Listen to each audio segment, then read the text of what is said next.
Welcome back to my ongoing discussions in physical chemistry, continuing right where we left off in chapter 6. Let's start share screening. At this point, we're going to be looking at how does Gibbs energy actually depend on pressure and temperature. Go ahead. Full screen. So we'll start with just the pressure effects, not as hard. So we're going to integrate delta G with respect to pressure. So we're always going to start from the standard pressure, usually 1 bar, and change that based on what pressure we actually are dealing with. So integrate from P naught to whatever the actual P is. And look at that's going to be the integration of that is going to be, well, delta G TP naught minus delta G naught minus TP naught. Now we know we can exchange delta G at a constant temperature for what? VdP. We can look at that, oh, hey, constant temperature that exchanges for VdP, and we can then integrate this with respect to P. We can actually integrate that. So VdP integrates to what? V delta P. Now, this statement is good enough for liquids and solids, where the volume is essentially constant. For gases, the volume is going to be changing with respect to pressure. So we have to actually rearrange this in terms of, so you get the volume out of there and exchange that for nRT. So we say volume is nRT over P. So when we integrate that, we're going to integrate nRT over P, and that goes to the natural log of P. So either way, to calculate G at a different pressure, you have to first calculate G at standard pressure. Then we're going to add this small little factor in here. That's going to change our Gibbs to some small extent. So the Gibbs energy of methane combustion for 1 mole of methane is -818 kilojoules at 298. So, but how would that change if volume was reduced isothermally so that the pressure increases from 1 bar to 10 bars? So looking at that, we have -818 kilojoules there. So 1 mole, so we got our N. R is always going to be whatever it needs to be to give us the right units. Now, so in this case, it's going to be 8.314 joules per mole Kelvin. Temperature, already in Kelvin, 298. So then we have to integrate our pressure. So as we integrate 1 over P, it goes to the natural log of P. So natural log of P minus the natural log of P naught. So the natural log of what? 10 minus the natural log of 1.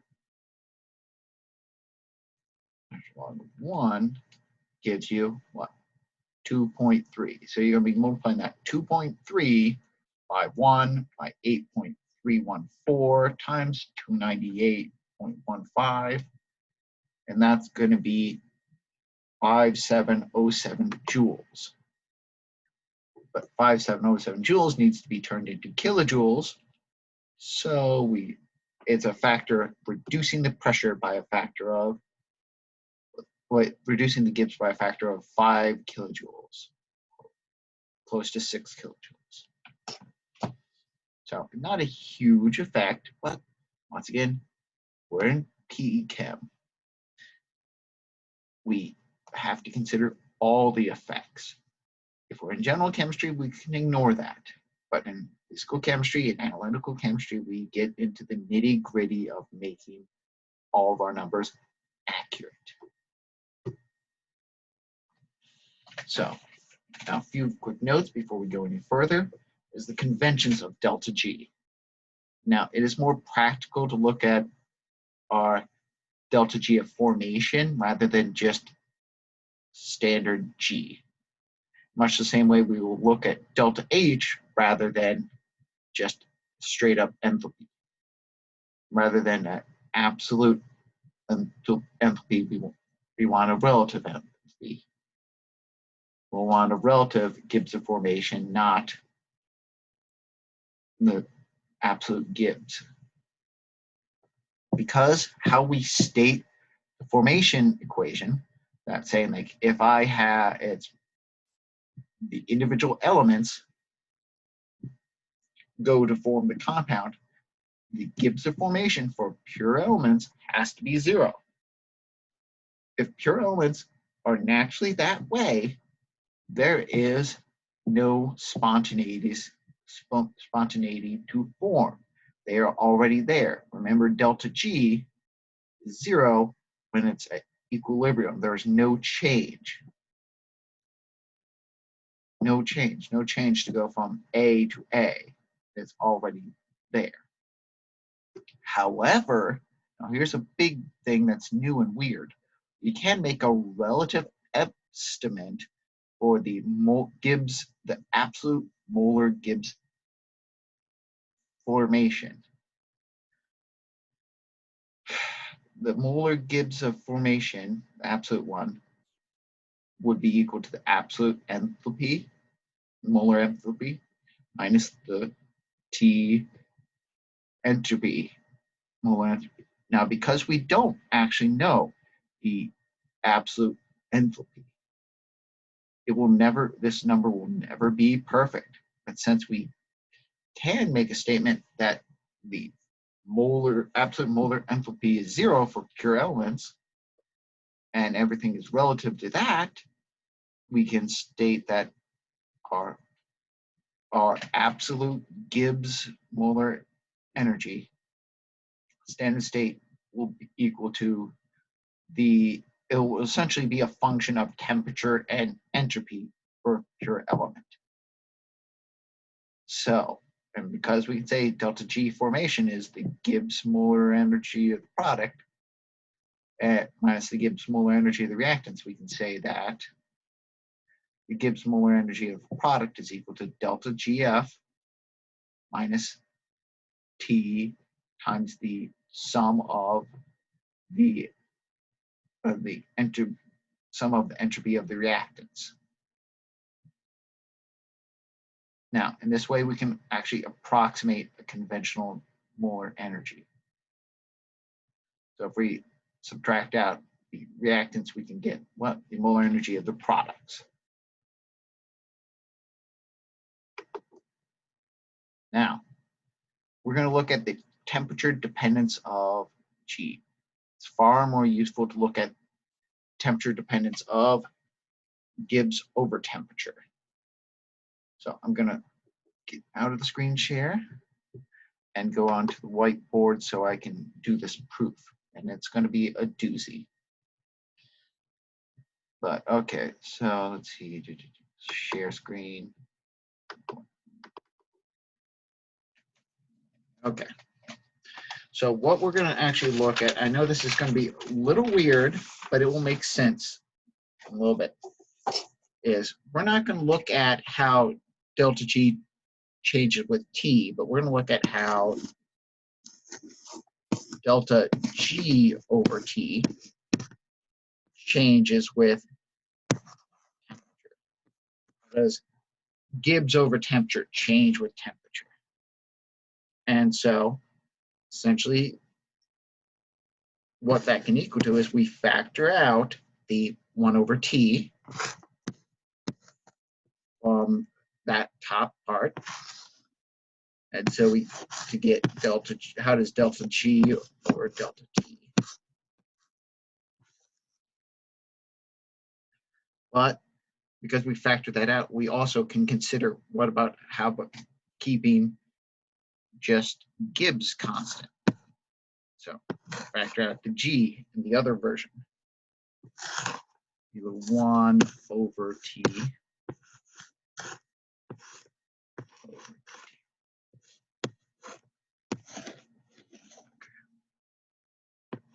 okay. So there's the first thing. Now we can set that equal to, and factor this out. Let's see. We can set that equal to equals 1 over T dg dt.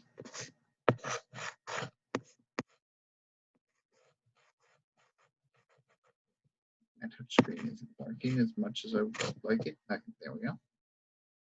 Minus. So what? So if I say, look at this, that d 1 over dt. How does dt change with respect to t? That says if I do the differential of 1 over t, that goes to negative 1 over t squared. So we can say that we can actually calculate that differential. That's over t squared, 1 over t squared. Because x to the negative 1, you take the differential, you get negative x to the negative 2. Now, with that in mind, we know the delta G, delta T relationship. The delta G, delta T relationship is a Maxwell relationship that we can exchange that to say that's equal to negative S. So negative S dt minus G over T squared. Sorry, need to erase something. Erase. There we go. So right now, we've essentially said that if I look at delta G over T, how that changes with changing temperature, that is equal to negative entropy over temperature minus Gibbs over temperature squared. Now, in order to get these, so I'm going to erase this real quick. In order to get these to have the same denominator, I'm going to have to multiply S over T by T squared. So negative S T. If I multiply by T over T, they give us, that's an identity. That would give us that negative st over t squared. We can add those two together to get, we're going to factor the negative out, g plus ts over t squared. Now, one last thing to simplify this out is that delta G is equal to H minus TS. Gibbs is related to H minus TS from our 4A equation from the lift group. Now H minus TS plus TS T squared is going to give us negative H over T squared. So basically here, looking right there, that if I look at how delta G over T changes with respect to T, that's equal to negative H squared over T squared. Negative H over T squared. So I do believe that might be the Gibbs-Helmholtz relationship, but I'm not going to worry about that right now. That's talking about the slide. Okay, now, that in mind, going back, Now we're actually going to look at, if that was how G changes with T, well, what about how does G change with 1 over T? So 1 over T, that's the same as saying, now there's a little tricky, same as saying delta G over T dt times 1 over T, so that the dt's would cancel it out and be an identity. What that allows us to do is we know what that first one is. That first one is equal to negative h over t squared. And then we're multiplying by what? How does dt change with 1 over t? 1 over t. So if we looked at that, we did that one before, except this is the inverse. This is the inverse. How does 1 over t change with respect to temperature? We said that was negative 1 over t squared. Well, now that's the inverse, so now that's negative t squared over 1. T squared over 1. You multiply those together, well, the negatives cancel out, the t squareds cancel out, and you're left with that whole ugly looking differential is equal to just h. So that whole thing is equal to just h. So if we look at how Gibbs over temperature changes with inverse of temperature, that is a direct function of our enthalpy. That's a direct function of our enthalpy.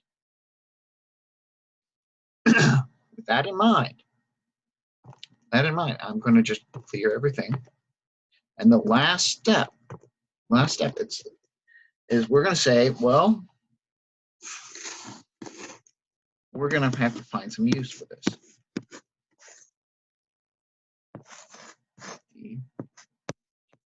We said that this equals to h. Well, I'm going to get the d1 over t to the right side. And then I'm going to integrate this with respect to t. So I'm going to get that to the right side. So we get that to the right side. So you have dg over t equals h over dh over t. And when we integrate these with respect to temperature, a nice thing happens. So we're going to integrate these with respect to temperature. Well,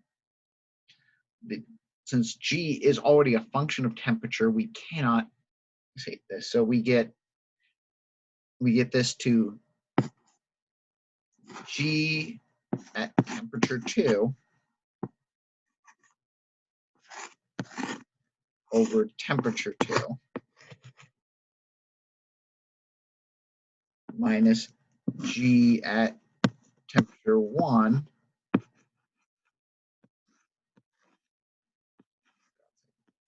over temperature 1. And then that's equal to H at temperature 2 over temperature 2 minus H at temperature 1 over temperature 1. So we essentially have the same thing on both sides. G at temperature 2 over T2, G over temperature 1, T1 is equal to H at temperature 2 over T2 minus H at temperature 1, T1. Now, here's the nice thing. Most times, H is largely independent of temperature. Yes, we know it does change, but it is, for the most part, largely independent. It is not nearly as temperature dependent as delta G is. So the H of temperature 1 and H of temperature 2 are essentially the same number. And we're going to do that to make our lives a little easier. If H is not temperature independent, you have to calculate it at both. And it's a little bit uglier. So we're going to then simplify that. So that's going to be, you can factor out our H. And you can say that, and we're going to get the G to the other side. So you have delta G at temperature 2 over T2 equals delta G at T1 plus delta H 1 over T2 minus 1 over T1. Only factor that out, that delta H out, if H is temperature independent. Finally, last step is you can multiply the T2 to the other side. So you say delta G at T2.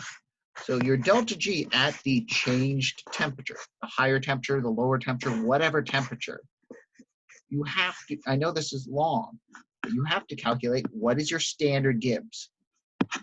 What is your standard Gibbs? So what is your Gibbs at 298? And you have to calculate your delta H at 298.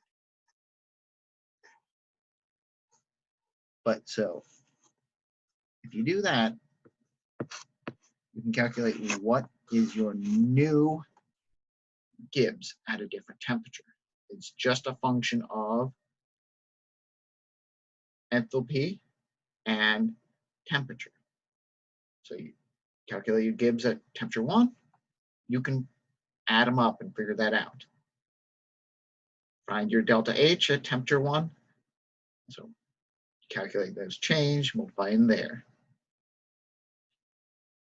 Do that, and everything gets multiplied by the temperature, because everything is Kelvin, Kelvin, Kelvin. The Kelvins have to cancel out. We'll be left with Gibbs. So that proof right there, okay, proof right there is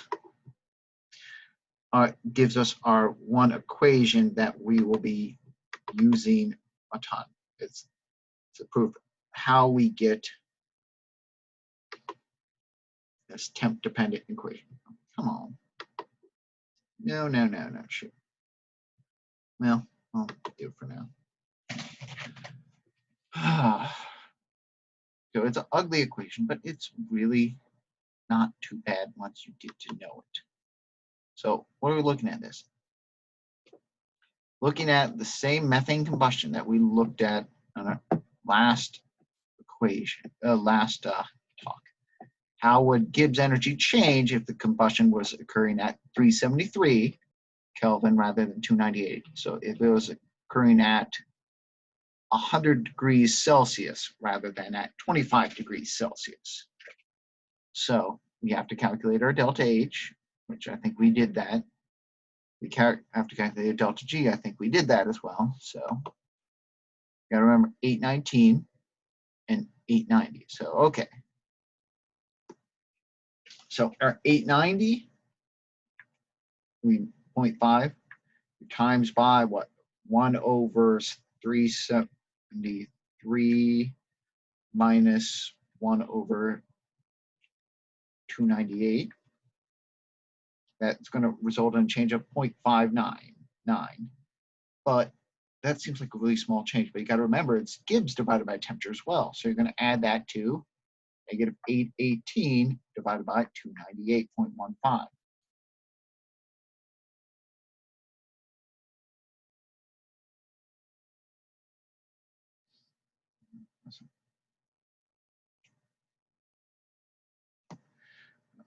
599. Oh, oh. Okay.